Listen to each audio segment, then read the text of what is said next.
자, 우리가 지금 요한복음을 계속 살펴보고 있습니다. 요한복음 오늘은 39번째가 되는데요. 12장 1절부터 11절까지 살펴보도록 하겠습니다. 자, 요한복음 12장 1절에서 3절까지 읽고 살펴보도록 하겠습니다.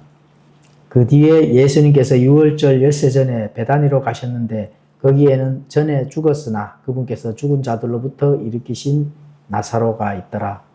거기서 그들이 그분을 위해 저녁 식사를 베풀었고 마르다는 섬겼으나 나사로는 그분과 함께 상에 앉아 있는 자들 중 하나로 있더라.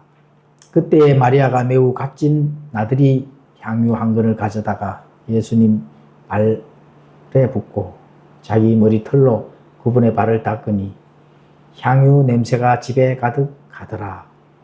자, 이제 예수님께서 나사로를 살리시고 또 이제 함께 모여서 또 식사도 함께 하시면서 또 말씀도 나누고 이런 시간을 가지는 것 같습니다.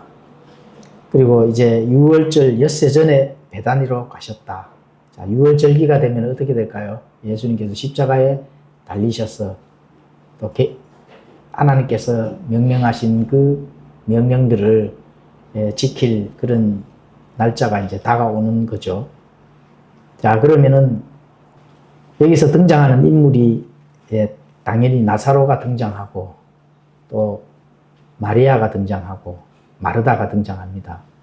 오늘은 마리아와 마르다 또 나사로가 죽었다가 다시 살아왔는 이런 일들, 이런 것들이 성경적 교리가 어떻게 되는 건지 영적으로 우리가 한번 적용하는 시간을 가져보도록 하겠습니다. 지금 요한복음 12장 1절에서 11절까지는 대부분 있는 그대로의 그 상황을 전개를 하는 거기 때문에 모여서 예수님과 함께 식사도 하고 또 말씀도 나누고 교제하는 그런 과정을 지금 적어 있기 때문에 이 부분에 대해서 과연 영적으로 우리가 여기서 배워야 될 교훈들이 무엇일까? 이런 부분들을 나눠보는 시간을 가지도록 하겠습니다.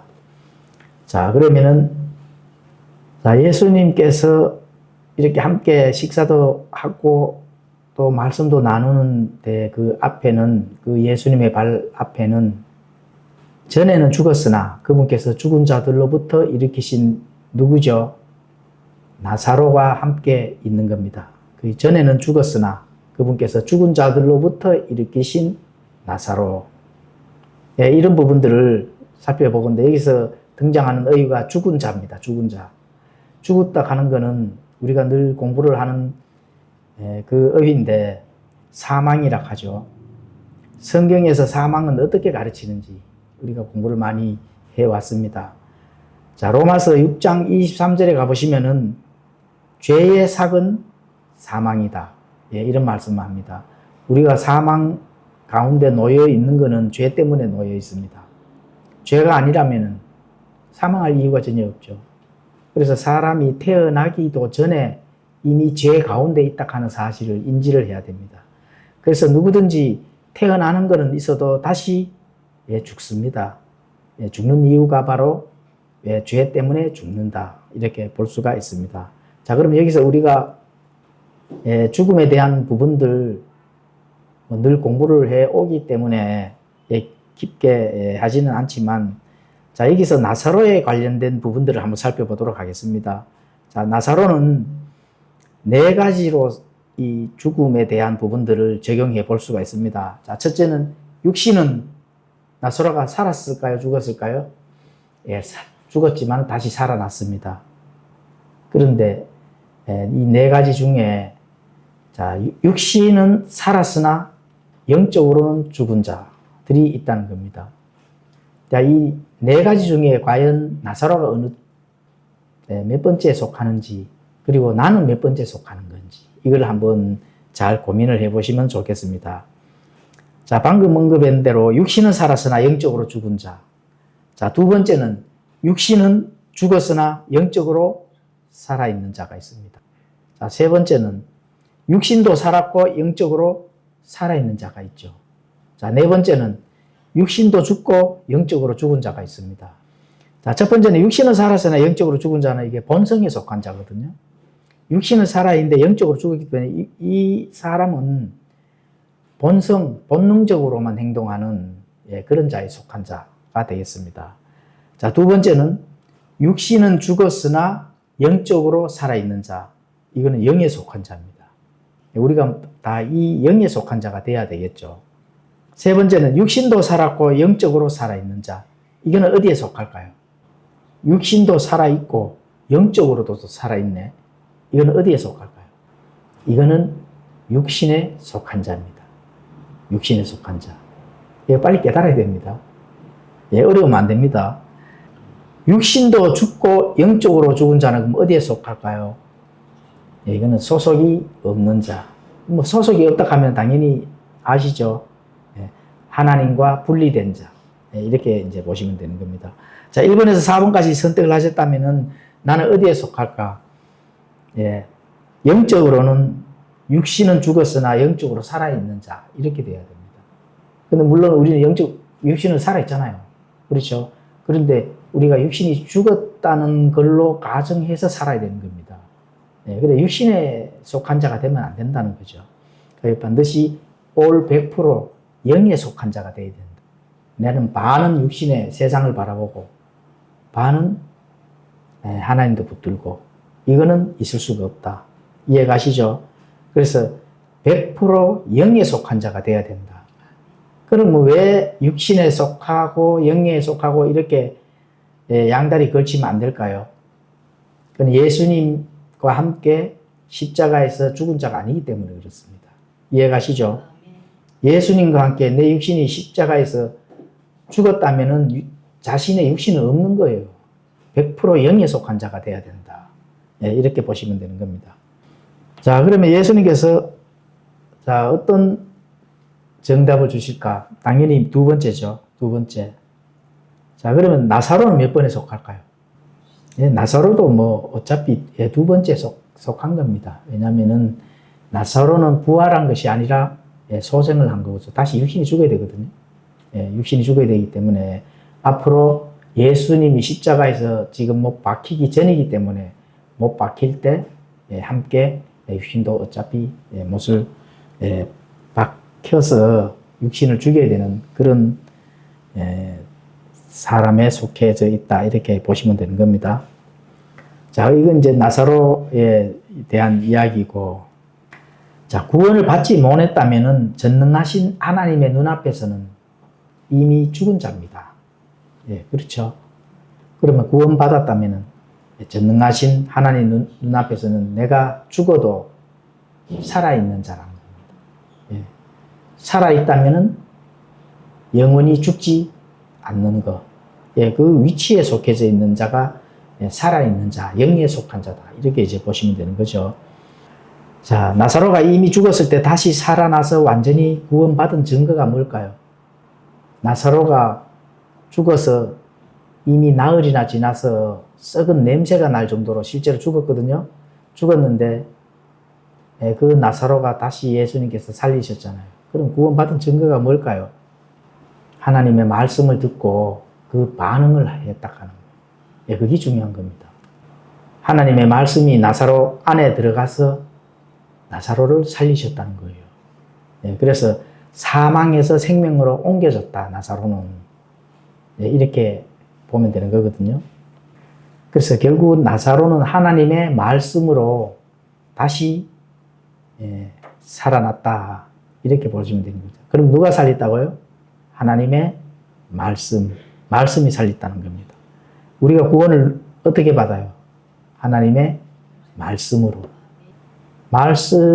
그렇게 받는 겁니다. 말씀을 제해버리면 어떻게 돼요? 당연히 구원을 못 받죠. 진실로 하나님의 말씀으로 구원을 받는다는 겁니다. 자, 그런데 여기서 중요한 거는 나사로가 말씀으로 다시 살아나기는 났는데 그 몸에는 뭐가 감겼을까요? 수위에 묶여 있는 채로 감겨 있는 겁니다. 그 스스로는 풀 수가 없거든요. 뭔가 하나님을 위해서 말도 못하고 일도 못하는 꽝꽝 묶여 있는 상태거든요. 그럼 어떻게 해줘야 될까요? 자, 그렇게 되는 것은 나사로는 살아났지만 구원을 받았지만은 전형적인 육신의 상태의 그 모습을 우리가 상징적으로 이제 보여주는 겁니다. 우리가 구원을 받았어요. 하나님의 말씀으로 구원을 받았지만은 자, 하나님의 그 진정한 앞으로의 해야 될 그 일들이 말씀을 통해서 계속 알아나가야 하나님의 그 뜻을 아는 거거든요. 그거와 마찬가지입니다. 육신에 속해져 있다고 이렇게 보시면 되는 거예요. 구원을 받아도 육신에 속해져 있으면은 우리가 몇 번째죠? 육신은 살았고, 그리고 영적으로도 살아있는 자다. 영적으로 살았다 하면은 어찌됐든 구원을 받은 자라는 거거든요. 근데 육신이 살아있다면은, 그거는 전혀 하나님의 그 뜻, 의미를 알지 못하고 그대로 어차피 육신에 속해져 있다는 거거든요. 자, 우리가 구원을 받았다고 해서 구원 받은 순간부터 자동적으로 성경도 다 알아지고 또 말씀대로 순종해지고 또 성경적으로 뭔가 내가 참된 복음으로 그 뜻을 알고 행하는 자가 되는 것인가? 그거 아닙니다. 결코 아니라는 거죠. 구원은 받았는데도 여전히 육신에 속해져 있다. 여전히 수위로 꽝꽝 묶여져 있다. 이렇게 이제 보시면 되는 겁니다. 그걸 하나하나 풀어나가야 된다. 이렇게 이제 보시면 되는 거거든요. 그래서 여전히 죽은 사람이 입는 옷을 입고 죽은 사람처럼 아무것도 할 수 없는 상태가 바로 구원받은 상태. 우리가 성경에서 이렇게 그대로 전달하는 걸 보면은 다시 태어나면 아기로 있는 상태. 이렇게 보시면 되는 겁니다. 오늘 그렇게 나사로에 대한 그 상태를 영적으로 우리가 보니까 거기에 맞춰서 적용을 하는 거거든요. 본질적으로는 태어나면은 아기로 있는 상태이기 때문에 아기가 뭐 할 수 있는 게 아무도 없습니다. 부모의 100%의 그 손길을 거쳐야만 살아날 수가 있는 거예요. 그런 상태로 이제 보시면 되는 겁니다. 자, 나사로가 이제 예수님께서 말씀으로 나사로를 이렇게 살리셨습니다. 그런데 그 수건을 어떻게 했을까요? 수의를 어떻게 했을까요? 나사로 보고 너가 스스로 벗으라 했을까요?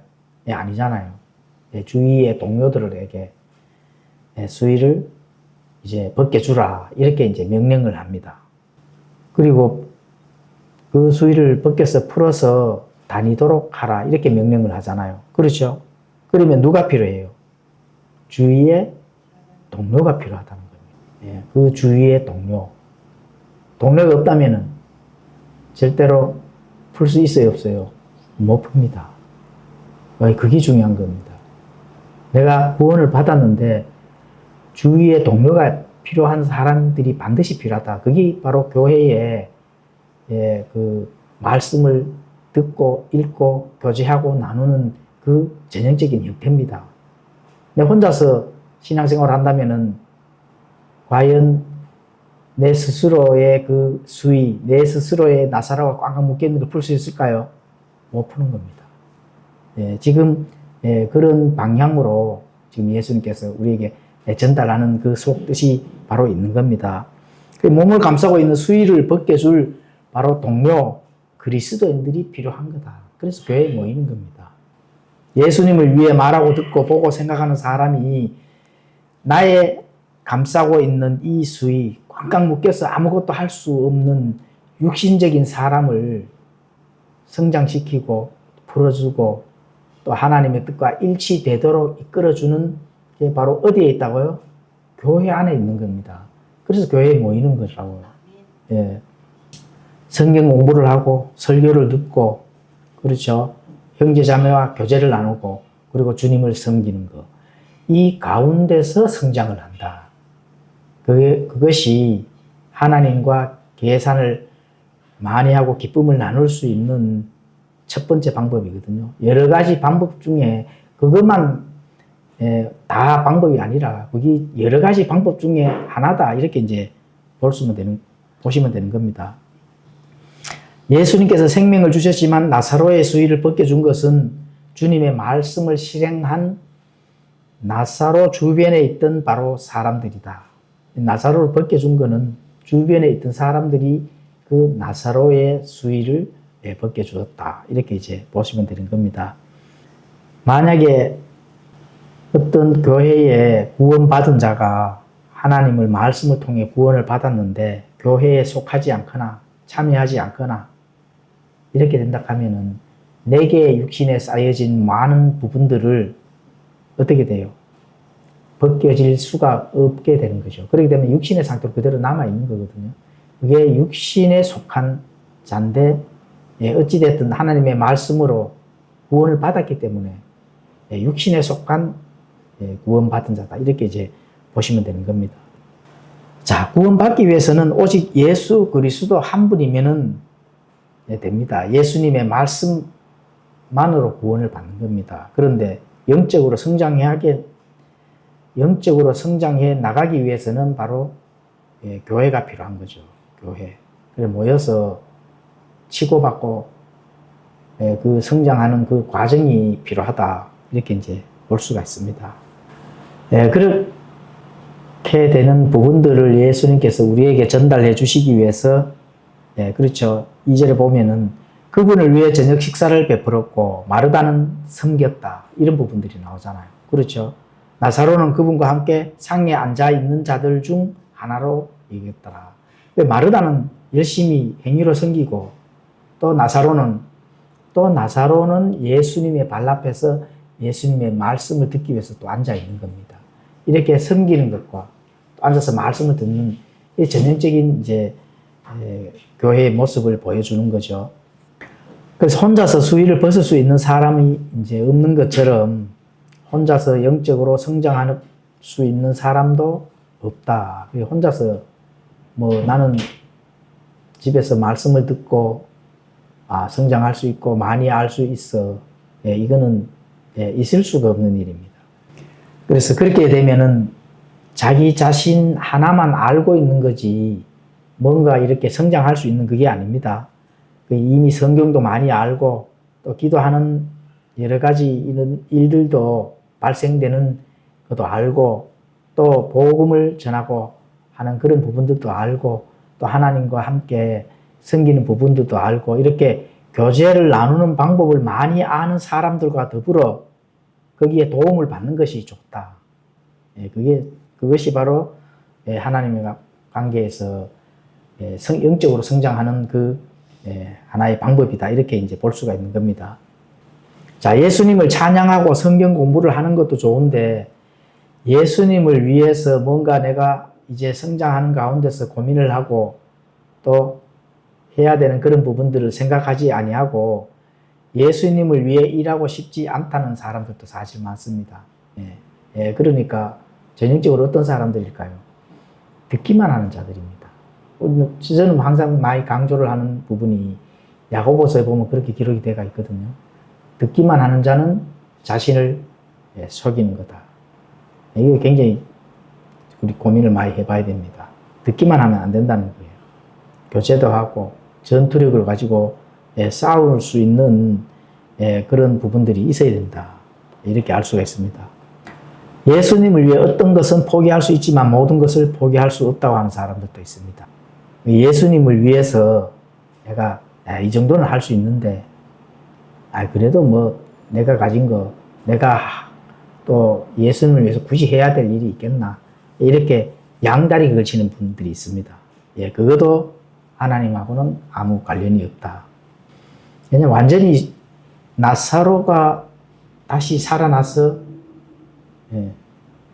그 수위를 반은 비끼고 반은 안 가두면 될까요? 안 될까요? 당연히 안 되겠죠. 완전히 벗어나야 된다. 육신에 속한 그런 부분들을 완전히 벗어나는 그런 본질적인 게 중요하다. 이렇게 이제 볼 수가 있습니다. 육신에 속해져 있다 하면 그 육신은 죽은 자거든요. 그럼 죽은 자의 지금 내 그 위치에 계속 그런 미련을 남겨놓는다는 거거든. 이거는 있을 수가 없는 일입니다. 죽은 위치에서가 내가 그거를 그대로 죽고 썩어서 없어질 거를 그걸 잡고 있다. 그거는 있을 수가 없는 일입니다. 다시 살고 구원을 받은 자가 죽은 위치에 그대로 있다. 그 안타까운 일이죠. 그래서 살아있는 사람은 살아있는 사람의 옷을 입고 살아있는 사람처럼 행동을 해야 된다는 거. 이게 굉장히 중요한 거죠. 자, 육신에 함께 육신하고 이렇게 반반씩 나누어져 있는 사람들은 사실은 생명이라 하는 그런 부분들을 전혀 누리지 못하고 사는 사람들입니다. 자, 우리가 항상 공부를 하잖아요. 영생은 이것이니 이렇게 나오잖아요. 예수 그리스도에 대해서 아는 거라고 했잖아요. 그거는 이 땅에서부터 생명을 누리고 사는 자들이거든요. 그 생명 안에는 기쁨이 항상 있거든요. 그 기쁨을 누리고 산다는 거예요. 속박 속에서 있는 것이 아니라 그 기쁨을 누리고 산다. 근데 그 누리는 그 본질을 본인은 알고 있는 거예요. 그 예수 그리스도에 대한 부분들을 안다면은 당연히 그 기쁨을 누리고 그 기쁨을 마음껏 내 안에 담아 놓는다는 거죠.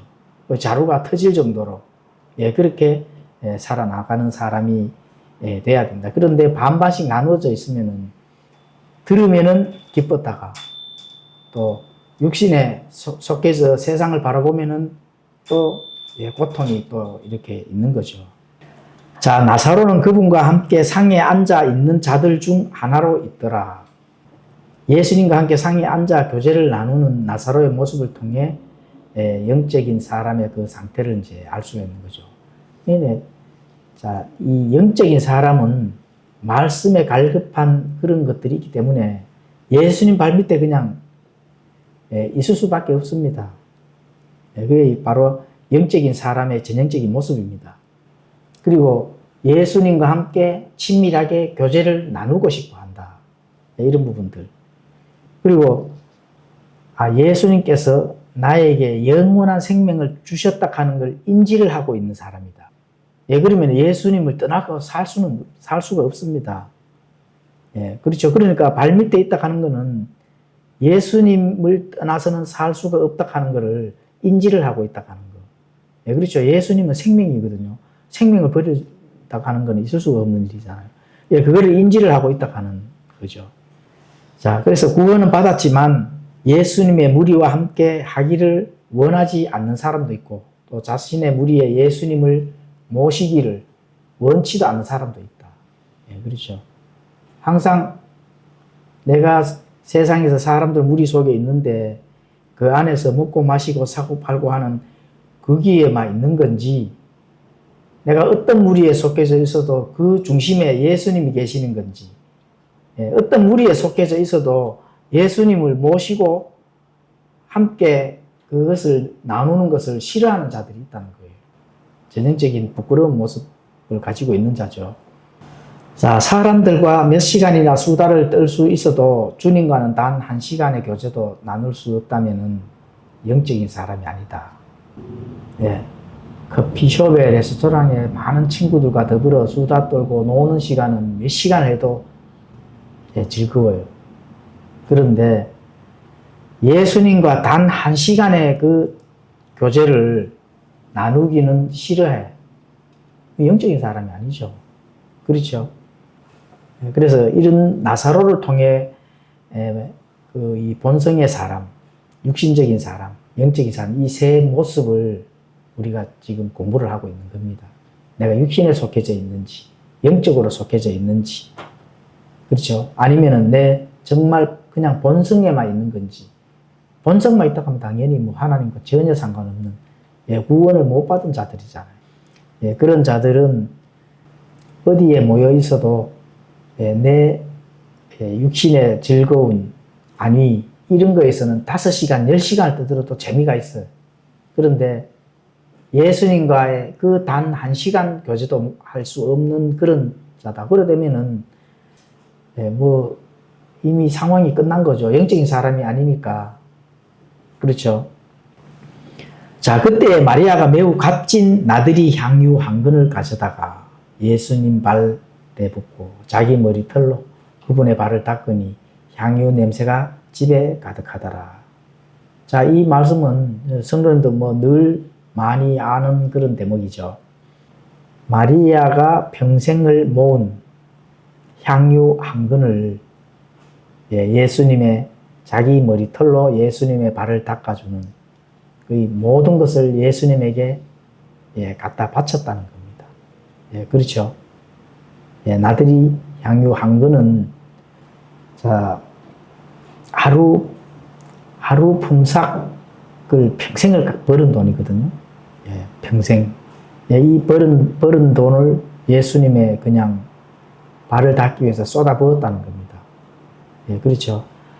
자, 그러면은 왜 마리아의 머리털로 그 향유를 붓고 그 머리털로 예수님의 발을 닦았는지, 예, 이 부분을 공부를 좀 해 보도록 하겠습니다. 자, 여자의 머리털, 고린도전서 11장 15절에 가보시면은 긴 머리는 여자의 영광이라고 나와 있습니다. 이 긴 머리는. 그래서 여자들은 머리를 짧게 깎거나 여성처럼 머리를 빡빡 깎는 순간, 예, 끝나는 겁니다. 자, 여자가 긴 머리를 가지면 그것은 그녀에게 영광이 되나니 여자의 머리털은 덮는 것으로 여자에게 주어졌느니라. 그래서 여자들이 머리를 길게 기르는 겁니다. 자, 마리아는 재물만 희생했을 뿐만 아니라 주님의 발 아래에 자신의 영광까지도 헌신했다. 이거를 볼 수가 있는 겁니다.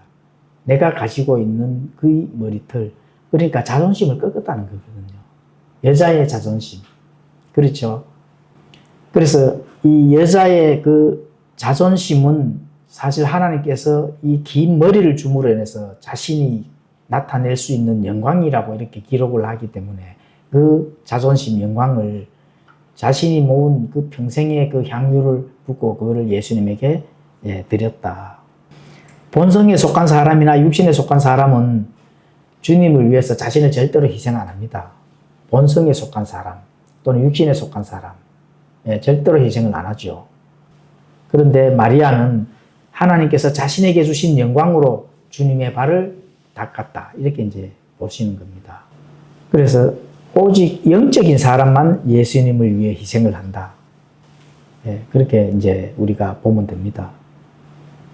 그래서 많은 사람들이 구원받은 후에도 구원받기 전처럼 살 수가 있는 겁니다. 구원받았는데 구원받지 못한 자들처럼 살 수는 있습니다. 그런데 뭐 그런 판단은 하나님 앞에 가봐야 알겠죠. 그래서 자신만을 위해 사는 것이 바로 본성에 속한 사람과 육신적인 사람의 방식이다. 이게 나의 유익만 위해서, 나만 위해서 산다. 이렇게 이제 보시면 되는 거죠. 그게 이제 본성에 속한 사람, 또 육신적인 사람의 전형적인 방식이다. 이렇게 이제 보시면 되는 겁니다. 자, 자신이 영에 속했다고 착각하는 사람도 마찬가지죠. 그런 자들도 예수님을 위해 열심을 낸다고 하지만 결국 누구를 위한 거예요? 자신을 위한 겁니다. 이런 거는 성경에 나타나는 그런 부분들을 통해서 영적인 부분들을 잘 분별을 해야 되겠죠. 그래서 이 마리아가 자신의 체면을 희생을 했다. 자기 머리털로, 그 여자의 영광이 되는 그 긴 머리털로 예수님의 발을 닦은 것은 자신의 체면을 희생을 했다. 그래서 예수님을 위해 무엇을 하거나 하지 못할 경우에 사람들에게 창피를 당하지 않을까 이렇게 걱정하는 사람들이 굉장히 많습니다. 체면이 구겨지면 안 된다. 이렇게 보시는 거죠. 그런데 예수님과의 생명과 내 체면하고 어떤 관계가 될까요? 당연히 내 체면이 중요할까요? 예수님의 그 생명이 중요할까요? 예수님의 생명을 받는 게 중요하겠죠. 예수님을 위해 어떤 행동을 하면 사람들에게 낮게 평가를 당하거나 업신여김을 당하는 경우도 있습니다. 예수님 위해 내가 뭔가를 조금 하면은 주위의 사람들이 낮게 평가를 하는 경우 많잖아요. 그리고 업신여김도 당하고, 거기에 체면이 구겨지면 안 됩니다. 당당하게 예수님의 그 생명을 누리는 그런 삶을 살아야 된다는 겁니다. 자신의 성품과 성격에도 맞지 않는 또 일도 있잖아요. 신앙생활 하다 보면은 예수님을 위해 자신의 감정을 희생하고 죽여야 된다. 이거 당연한 겁니다. 이런 게 마리아가 자신의 그 영광, 체면을 내려놓고 예수님에게 희생을 하는 그런 거예요. 그래서 마리아는 자신의 체면을 고려하지 않고 주님의 발 아래에 앉아 자신의 머리로 주님의 발을 닦는 겁니다. 바로 그런 것들을 우리가 교훈을 삼았으면 좋겠습니다. 그 주위의 사람들이 그 머리털로 깎는 그 체면이 구겨지는 거 마리아는 전혀 신경을 쓰지 않았다 하는 그런 부분들. 그래서 마리아가 예수님을 위해 희생한 것은 바로 자신의 영광이죠. 여자의 영광은 긴 머리에 있기 때문에 그렇습니다. 그래서 자신의 긴 머리로 예수님의 발을 닦는 그 모습, 그 모습은 바로 예수님을 위해서 그 희생하는 그런 모습이 되는 겁니다. 그거는 예수님이 앞으로 있을 그 유월절 어린 양이 십자가에서 달려서 죽으시는 그 상황을 마리아는 이미 알고 있는 거예요. 그래서 예수님과 함께 십자가에서 실질적으로 현실적으로 같이 달리지는 못하지만은 예수님과 함께 내가 죽겠습니다 하는 자신의 모든 것을 그냥 예수님에게 바치는 겁니다. 그래서 그 성경 시대에 실제 예수님과 함께 있던 그 시대에 예수님과 함께 저는 목을 못 박아 함께 죽겠습니다 하는 이 고백이거든요. 그런 전형적인 모습을 지금 성경 기록을 통해서 알 수가 있습니다. 자, 4절에 가보시면은 그때에 그분의 제자들 중 하나로 그분을 배반하여 넘길 시몬의 아들 가룟 유다가 말하되 어찌하여 이 향유를 300데나리온에 팔아 가난한 자들에게 주지 아니하였느냐니. 그가 이렇게 말한 것은 가난한 자들을 염려해서가 아니라 그가 도둑이며 가방을 맡아 그 안에 든 것을 가져갔기 때문이더라. 자, 이제 드디어 마리아의 그 헌신적인 모습을 보고 이제 가룟 유다가 등장합니다. 향유를 300데나리온에 팔아가지고 가난한 자들에게 줄 수 있는데 왜 그거를 헛되게 소비를 하느냐. 이런 말이죠. 자, 300데나리온 가면은 한 데나리온이 하루 품삯이거든요. 그러니까 한 2천만 원, 3천만 원 이렇게 된다고 나옵니다. 그런데 이런 부분들을 직접 거기에서 설명을 해주죠. 가난한 자들을 염려해서 한 말이 아니다. 바로 이렇게 정답을 가르쳐 줍니다. 도둑이라는 것, 도둑. 자, 가룟 유다가 말하는 이 말은 본인이 꽤 정의감에 불타 있는 것처럼 보이잖아요. 가난한 자들을 좀 도와줬으면 더 좋았을 텐데. 그렇죠? 자, 교회는 가난한 자들을 돕는 데가 아닙니다. 그 본질을 알아야 되거든요. 그렇다면 교회는 왜 노숙자를 돕지 않나요? 이런 말과 똑같습니다. 오늘날로 비춰본다고 하면은. 왜 적극적으로 사회활동을 하고 어려운 이웃을 돕지 않느냐? 이렇게 연결이 되는 거죠. 그 교회가 어려운 이웃을 돕고, 물론 뭐 그런 것도 도와주는 것도 필요합니다. 표면적으로는. 표면적으로 필요한데, 본질적인 게 중요하다. 지금 본질을 얘기를 하는 겁니다.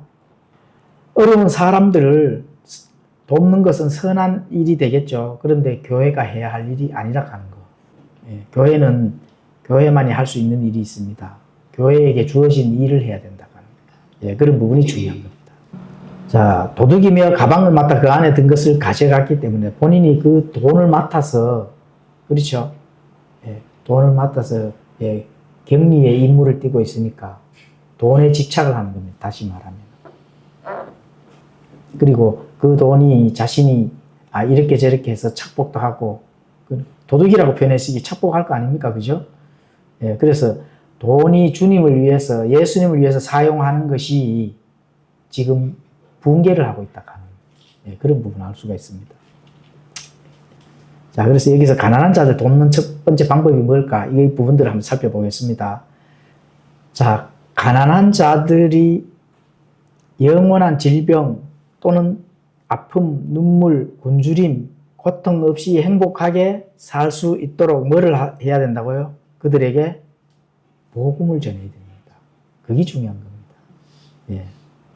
또 가난한 자들을 돕는 둘째 방법은 이 세상에서 어떻게 살아야 하는지 성경을 통해서 알려주는 거예요. 이렇게 본질적인 것을 전달해 줄 필요성이 있다. 가난하니까 쌀 한 돌 사서 주면은 그 한 돌 먹고는 또 끝나고 또 필요하거든요. 그렇죠? 정직하게 일해서 먹고 살 수 있도록 가르쳐야 됩니다. 정직하게. 그래야 그들이 같은 실수를 반복하지 않는 방법을 알고 있는 거거든요. 당장 손에 몇만 원 쥐어주고 지옥으로 보내는 것보다 이렇게 하는 것이 훨씬 그들을 실질적으로 도와주는 거거든요. 그래서 고기를 한 마리 잡아줘서 배고픔을 달래주는 것보다 어떻게 한다고요? 고기 잡는 방법을 가르쳐 주는 겁니다. 그게 이제 교회가 필요할 일이다. 참된 복음이 들어가면은 당연히 어떻게 될까요? 열심히 일을 하게 되거든요. 본질을 알기 때문에. 그래서 그런 부분들을 이 교회가 해야 될 일이다. 이렇게 이제 볼 수가 있습니다. 자, 7절을 또 읽도록 하겠습니다. 그때 예수님께서 이르시되 그녀를 가만두라. 나를 장사할 날을 대비하여 그녀가 이것을 간직하느니라. 가난한 자들은 항상 너희와 함께 있지만 나는 항상 너희와 함께 있지는 아니하니라. 예수님께서 그녀를 가만두어라. 예수님 자신을 장사할 날을 지금 대비를 한다는 겁니다. 그렇죠? 그 마리아는 이미 알고 있다는 거죠. 당연히 다른 제자들은 잘 모르겠죠. 그런 이 믿음의 차이가 있다는 겁니다.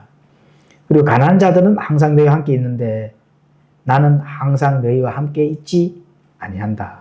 이렇게 이제 말씀하죠. 자, 사회를 개혁하고자 하는 사회 개혁자 운동가들은 진짜 예수님의 말씀을 잘 들어야 됩니다. 사람이 모두 똑같이 창조되지 않았다 하는 이런 부분들을 분명히 알아야 된다.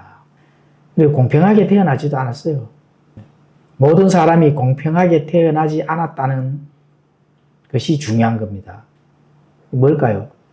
사람의 성품이나 또는 성격, DNA 유전자, 인격체가 각 사람이 모두 다 다르게 태어났다 하는 그런 부분들. 이거 인지를 하셔야 되거든요. 그래서 지금 당장 모든 사람들이 가난한 자가 한 사람이 있어요. 모든 사람들이 돈을 모아서 그 사람에게 갖다 주면은 자, 10년 뒤에 그대로 또 똑같이 있을까요? 아닙니다.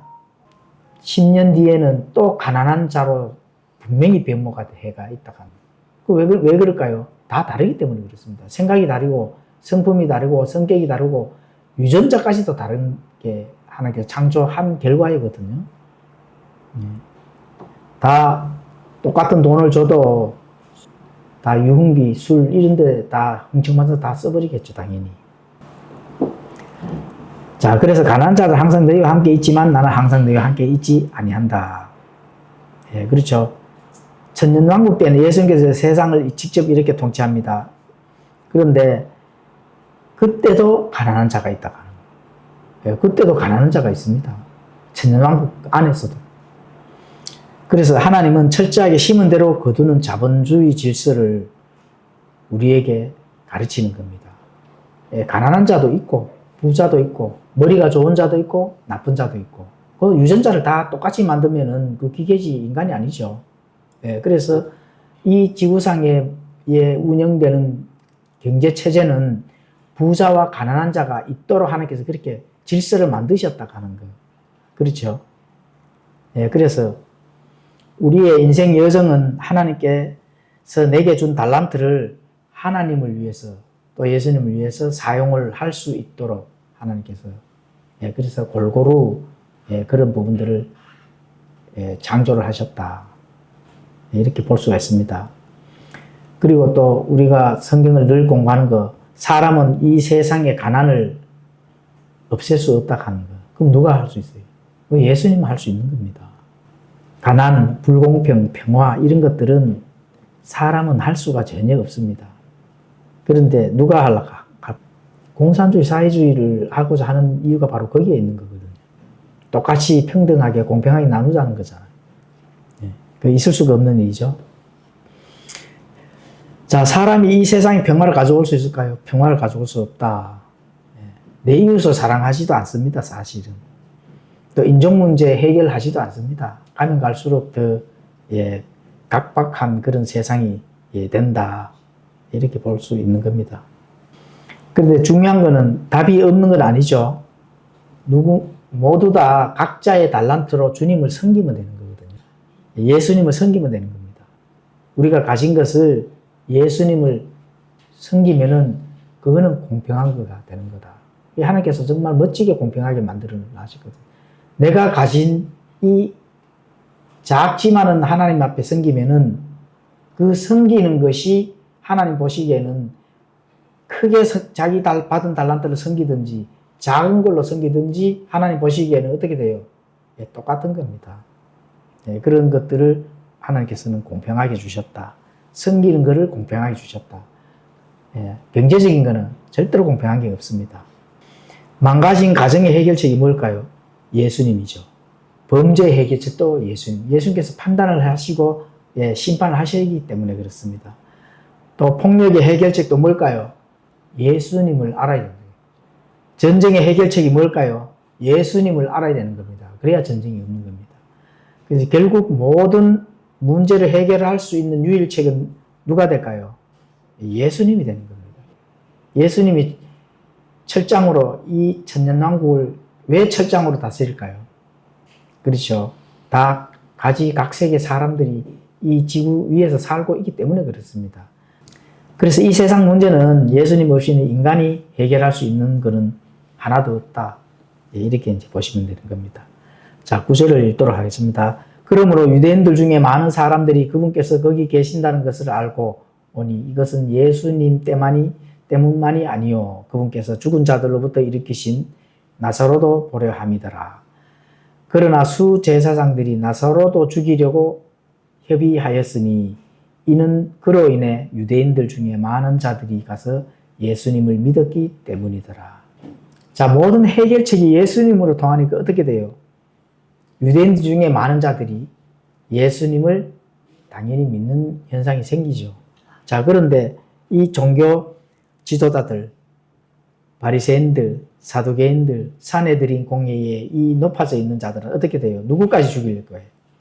나사로까지 죽이려고 하잖아요. 다시.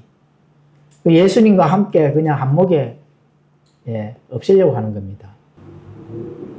자, 그러면은 나사로를 죽인다면은 예수님이 어떻게 할까요? 나사로를 다시 살리겠죠. 예. 그러면 이 바리새인들은 나사로를 또 죽이면은 예수님을 또 살리고 계속 이렇게 되는 겁니다. 예, 그렇죠. 자, 그렇게 보면은 이 독사의 자식들, 유대 종교 지도자들, 양심이 화인을 맞았다는 거 여기 바로 드러나는 거잖아요. 그렇죠. 이성을 잃은 자들이죠. 아니, 다시 살린 나사로까지 죽이려고 지금 협의를 하고 있으니까, 야, 이거 어떻게 된 거죠?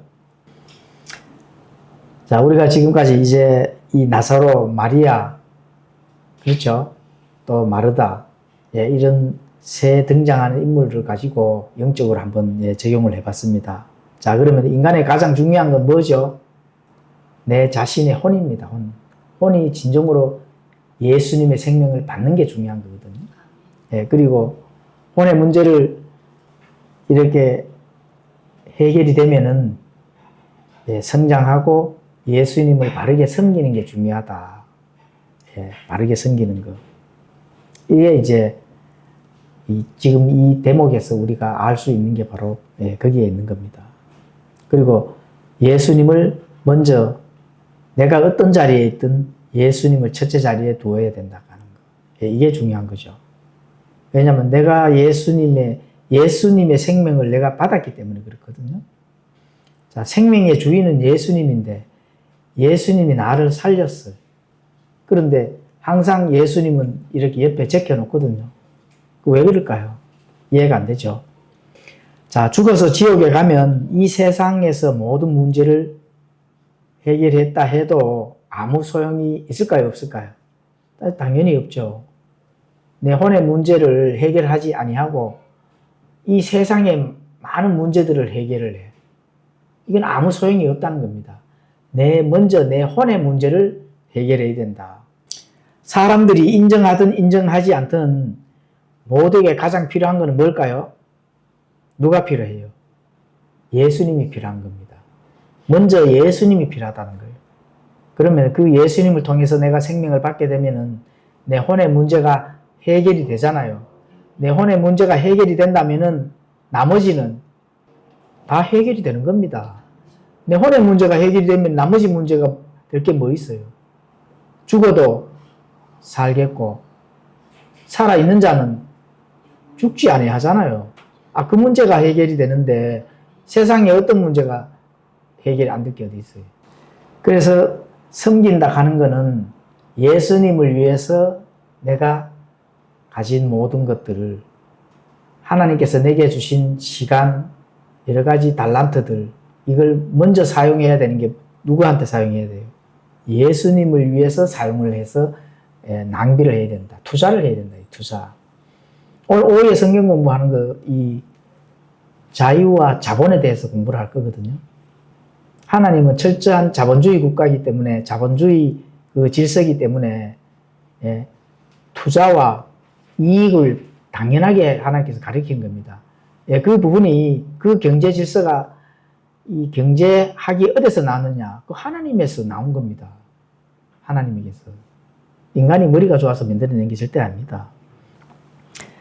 자, 그런 걸 알고 우리가 신앙의 여정을 갔을 때, 머지않아 그것은 결코 내가 했는 많은 것들이 낭비가 아니라 가장 현명한 행동이었다 하는 거. 그것을 분명히 언제 드러날까요? 예수님을 만나면 드러난다. 그 부분을 알 수가 있는 겁니다. 거기에 지금 마리아가 어떻게 돼요? 자기 자신에 있는, 가지고 있는 달란트들을 예수님에게 올인하고 그냥 투자를 해버리는 겁니다. 여자의 몸으로. 남자는 그렇게 못하죠. 그렇죠? 마리아는 예수님이 앞으로 어떻게 되고 어떻게 해야 어떤 그런 경제적 그 원칙을 알고 있는 겁니다. 투자와 수익의 원칙. 나중에 내가 현명한 그런 올인을 했구나 하는 그런 부분들. 이 땅에서 우리가 경제적인 이 논리로 적용을 하게 되면은 그런 논리가 나오는 겁니다.